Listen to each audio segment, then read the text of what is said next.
here today. Glad that you're here. If you're gathered here in person, welcome to those who are worshiping online. God is good.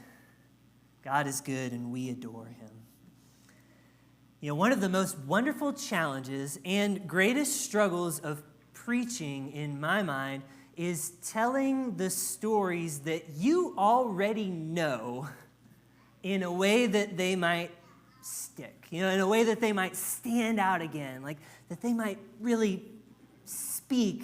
It's kind of like telling your wife, I love you, when you tell her that every single day. Like, how do you say that in a way that that message just really comes across?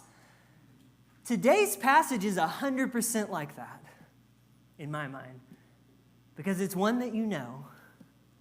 It's the one about the law expert who comes to Jesus and says to Jesus, "Who is my neighbor?"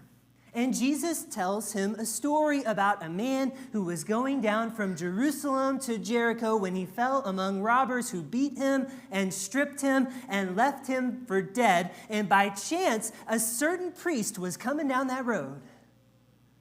And by chance, a certain Levite was coming down that road. And by chance, a Samaritan was coming down that road. You know that story. I know that story just as well as the lawyer in the story knows the answer to the question he's going to ask. You know this story. And yet, until recently, I feel like I've just danced around the main point of this story without really truly getting it, if you can believe that. We know this story, but this one was never really about knowing, was it? This one's not about knowing. This story is about the difference between knowing and doing. And because of that, I thought that it was just the place that we ought to finish off this series of lessons that we've been going through during Missions Month here at College Hill, this series of lessons about us becoming the supporting cast in God's great mission, where God is the hero and God is the one who makes the change, and we are playing our part in the good work that he is doing. I wanted to conclude our series here with Luke chapter 10, because if we are going to be the supporting cast that God has called us to be, then we have got to face the question that is at the heart of this well-known parable. That is, are we going to be the supporting cast who knows what to do? Or are we going to be the supporting cast who does? I'm becoming convinced that that difference is what this story is all about. It's about the difference between knowing and doing. Like, why else would we start here with the law expert? So the first words of the story are, "And behold, there was a lawyer." And lawyer here, we mean a person who's well-versed in the scriptures, in the Torah, in the Old Testament. Here is somebody, a lawyer, who stands up and puts Jesus to the test. And when this lawyer stands up to speak, everybody in this crowd is going to be looking at him as someone who knows. Here's the man who knows the scriptures, who knows the answers, who knows God's law. And he comes to Jesus with a question. He says, "Teacher, what shall I do to inherit eternal life?" And Jesus says, "I think you know. I think you already know. You tell me, law expert, what's written in the law? How do you read it?" To which the lawyer says, "You shall love the Lord your God with all your heart and with all your soul and with all your strength and with all your mind, and you shall love your neighbor as yourself." And Jesus says, "Yeah, you do know. You have answered correctly. You knew it all along. ... But just simply knowing that is not all. Do this. Do this, and you will live. Jesus says, you ask the question, what shall I do? And you knew the answer. Now I'm saying, go and do. So do you see how right from the start of this story, like even before we get to the parable, that story that we know so well, right there from the start, we have this contrast between knowing and doing. The man wants to know, what shall I do? Jesus says, you do know. Now go and do it. You said it yourself. But simply having the knowledge, while important, is incomplete. The love of God and loving your neighbor, it's not just something to know. It's something to do. So 2 times we have this word do, big bold letters at the beginning of this story. And this would be a great time for this lawyer to go and do, right? But does he? Not exactly. No, when Jesus sends him off and says, do this and you will live, the expert in the law doesn't really go anywhere, and he doesn't really do anything. Instead, wanting to justify himself, he asks another question. He doesn't go and do. Maybe it's because he was trying to test Jesus in the beginning, and somehow he ended up being the one who was being tested. The lawyer got lawyered by Jesus. Or maybe it's because go and do this and you will live. Well, that's kind of an uneasy thing. It's a whole lot more comfortable to keep it all up here. Safer that way. So instead of going and doing, the lawyer instead, justifying himself, says, well, let me ask you another question. Who's my neighbor? Let's litigate the terms a little more. Who's my neighbor, Jesus? Tell me, Jesus, so I can know who counts and who doesn't. Or better yet, ask me like you did the last time when I asked you the question. Ask me so I can prove to you that I know the answer to this one, just like I knew the answer to the last one. Who's my neighbor, Jesus? What does Jesus say? Well, he does that thing that makes him such a brilliant preacher. He does that thing I always want to do. He takes this thing that the people know so well. The greatest commandments, number 1 and number 2, love the Lord your God, love your neighbor as yourself. He takes this thing that they know so well, and he tells a story that it might stick, that it might stand out, that it might speak to their hearts again. You know the story. As we hear it again this morning, I want you to think about what this story is saying about knowing and doing. A man was going down from Jerusalem to Jericho, and he fell among robbers, who stripped him and beat him and departed, leaving him half dead. Now by chance, a priest was going down that road, and when he saw him, he passed by on the other side. So likewise a Levite, when he came to that place and saw him, he passed by on the other side.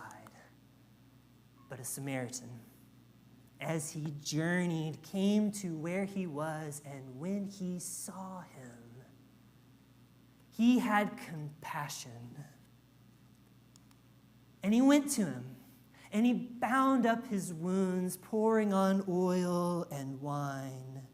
Then he set him on his own animal and brought him to an inn, and he took care of him. And the next day, he took out 2 denarii, and he gave it to the innkeeper, saying, take care of him, and whatever more you spend, blank check, I will repay you when I come back. And Jesus says, which one of these three do you think proved to be a neighbor to the man who fell among the robbers? And the lawyer said, the one who showed him mercy. And Jesus said, one more time, you go and do likewise. Go and do likewise. Like, isn't that what that story was all about? There's this distinctive focus on doing that is all throughout this passage. We already saw in the beginning how not once but twice it appears. What shall I do? Do this and live. Here at the end, we find it again. The last words of the story. Go and do likewise. It's actually here twice at the end as well, because when the lawyer is describing a true neighbor, and he says it's the one who showed mercy. That word in Greek is the same as the word do. It's the one who did it. It's the one who did acts of mercy. So at the beginning and at the end, the importance of doing is just in big, bold, highlighted letters, just not once but twice and on each side. But even that pales in comparison to the middle, the story that we know so well. When someone was helping me to see this, the way it was shown to me was saying, just look at the verbs. Just look at the actions in this story. You can just count them and you start to see it. So the first traveler comes down the road. By chance, a priest was going down that road, and when he saw him, he passed by on the other side. The priest came, the priest saw, the priest passed by. So likewise a Levite, same thing. When he came to the place and saw him, he passed by on the other side. So here we have two people who, just like the lawyer, would have been looked at as the people who know what to do, the people who have the answers. But what do they actually do? Not much. They came, they saw, and in three short verbs, they are passing by the man who's lying half dead on the road. And we can try to psychologize their reasons for it all that we want. People have wondered if maybe they're late for church. I don't know. All we have are the verbs. All we have is what they do or do not do. But then there's the third traveler. A Samaritan, as he journeyed, came to where he was, and when he saw, he came, he saw. We've seen this before, but not this next part. When he saw him, he had compassion. And that compassion led to action. He went to him, not by him, to him. He bound up his wounds, took care of him. He poured on his wounds oil and wine. Think about like ancient hydrogen peroxide. He's cleaning these things, taking care of them.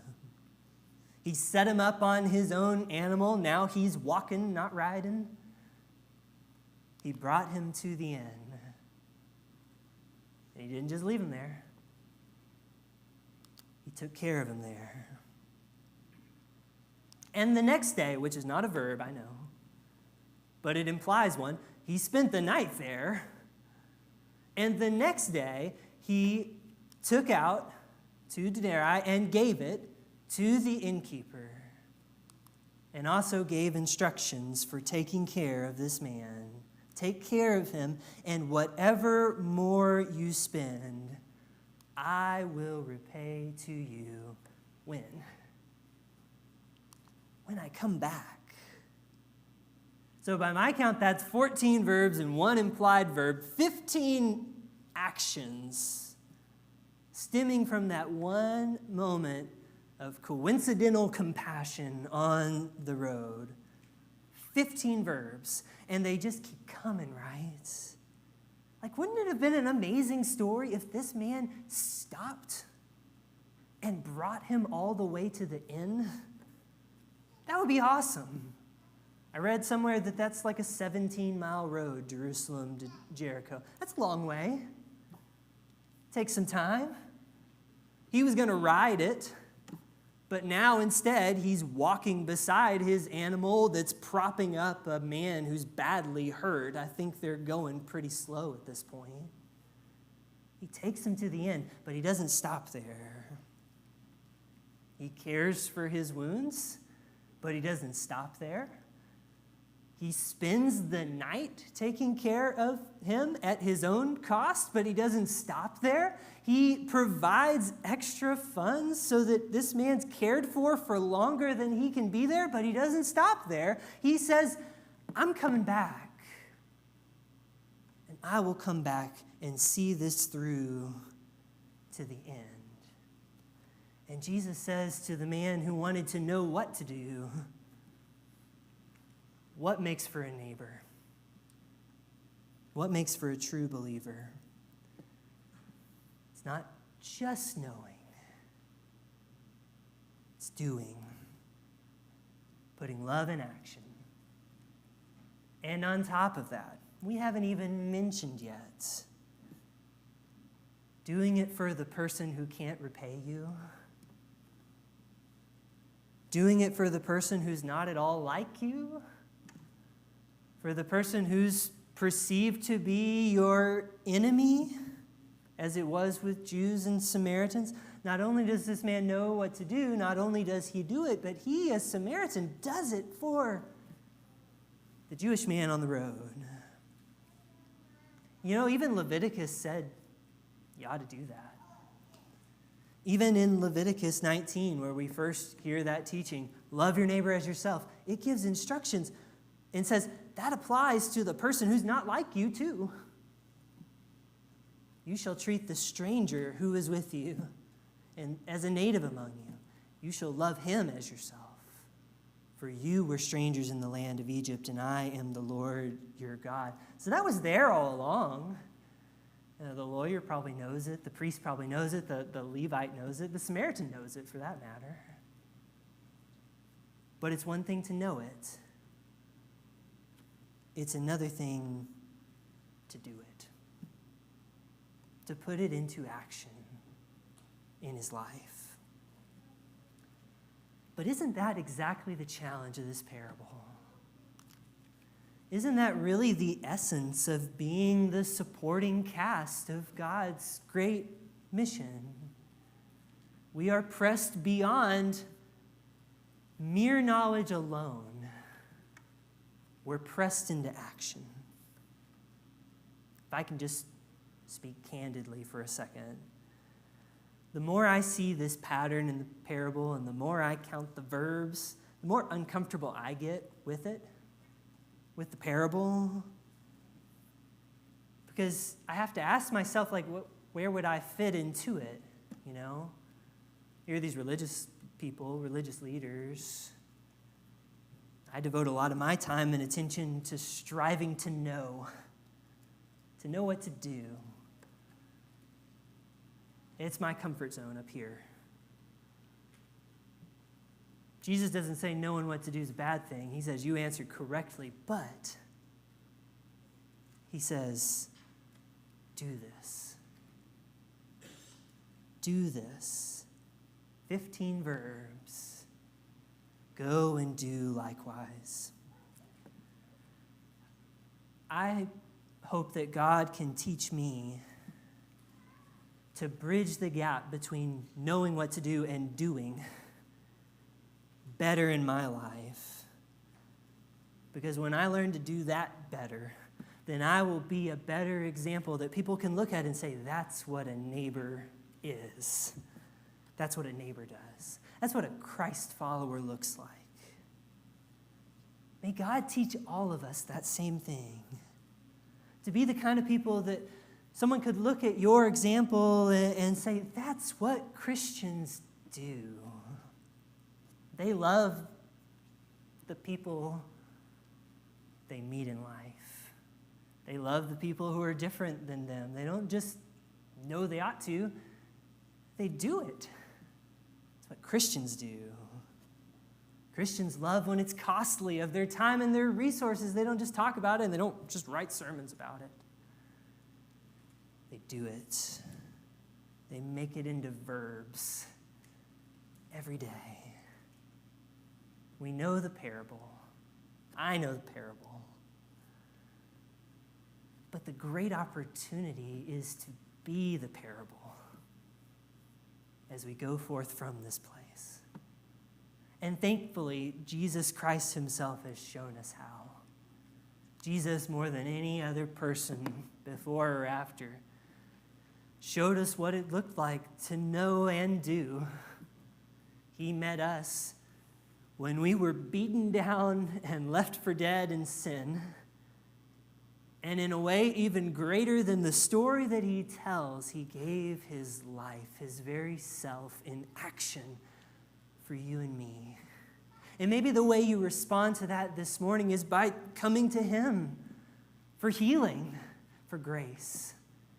Because that's what he did it for, in love for you. Perhaps your response is to come to Jesus and be baptized in his name because he put love into action for you. Maybe you're like me and your reaction is that we got to try as best we can to really do it, to do things that would show our love for God and our love for our neighbor. As we finish up our worship service, we're going to contribute to the Lord, contribute to missions. That's one way we do this, really is. Think about that Samaritan in the parable, pulling out his money bag, putting the money on the table to take care of those who had a need. And if the world is in need of the gospel, then we know some who have a need. But of course, it also challenges us to go from here with our eyes open, do our best to not pass by those whom God may put along the way. However you may be called or challenged today, we offer this moment to stand while we sing.